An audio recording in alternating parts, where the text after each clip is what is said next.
Kindly recite Surah Fatiha for the grandfather of Mehraban Ali, Sayyid Hussain Shah Shamsi Sabzawari Tabrizi.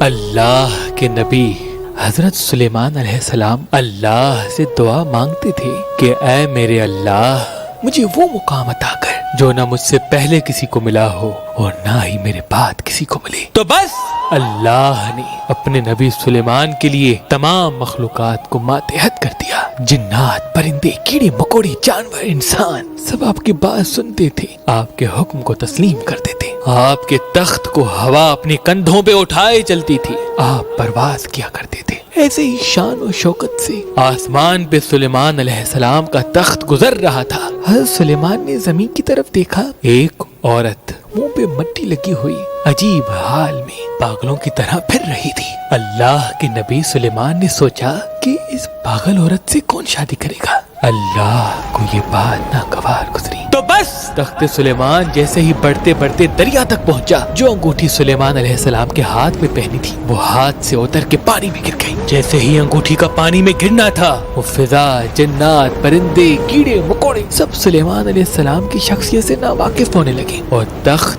دھیرے دھیرے زمین کی طرف مائل ہونے لگا۔ جب زمین تک پہنچا اللہ کا نبی سلیمان حیران ہو گیا کہ یہ کیا ہو گیا۔ وہ فضا کو حکم دے لیکن فضا ان کی بات تسلیم نہ کرے۔ وہ جنات کو بلائے تو جنات ان کی بات تسلیم نہ کریں۔ وہ کسی مخلوقات سے بات کرنا چاہے تو کوئی مخلوقات بات کا جواب تک نہ دے۔ وہ زمین پہ پھرتا رہا پریشانی کے عالم میں کہ مجھ سے کیا ہو گیا۔ سوچتا رہا، چلتا رہا۔ اسے خیال آیا کہ اللہ اپنی مخلوقات سے پیار کرتا ہے۔ میں فضا میں تھا، زمین کی طرف دیکھ کر ایک عورت کو پست سمجھا، بیکار سمجھا، ناکارہ سمجھا۔ شاید یہ بات اللہ کو ناپسند ہے۔ میں اس عورت سے معافی مانگوں گا اور اس سے شادی کروں گا، شاید اللہ مجھے معاف کر دے۔ ڈھونڈتا رہا لیکن وہ عورت نہ ملی۔ بالآخر حضرت سلیمان علیہ السلام کو جب بھوک لگی تو وہ دریا کے ساتھ جو لوگ مچھلیاں پکڑتے تھے ان کے ساتھ کام کرنے لگا۔ وقت گزرتا رہا، ایک دن وہ عورت مل گئی۔ جیسے ہی عورت ملی سلیمان علیہ السلام قریب گئے، دست ادب کو جوڑ کے عرض کرنے لگے کہ میں نے تمہارے لیے غلط گمان کیا، تم میں عیب تلاش کیا، میں یہ بھول گیا تھا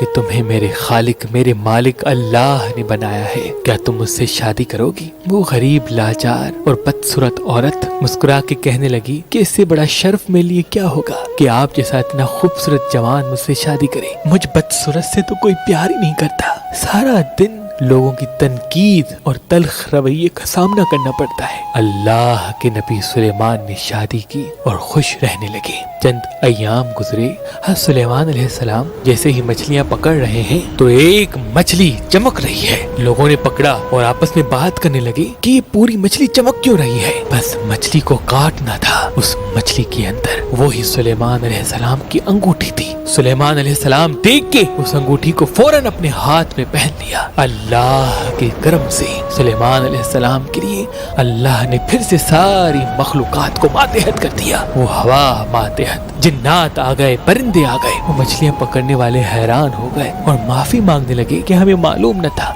آپ اللہ کے نبی سلیمان ہیں۔ اور پھر سے سلیمان علیہ السلام کا وہ تخت اڑتا اڑتا آپ کے قدموں تک آ پہنچا۔ آپ جب اپنے تخت پہ بیٹھے تو دل ہی دل میں سوچنے لگے کہ اللہ کے نزدیک سب سے بدترین عمل یہ ہے جب کوئی انسان اللہ کی مخلوقات میں عیب تلاش کرتا ہے، کسی کا دل دکھاتا ہے یا کسی کو اپنے آپ سے کم سمجھتا ہے، یا کسی کو اپنے آپ سے کم سمجھتا ہے، یا کسی کو اپنے آپ سے کم سمجھتا ہے۔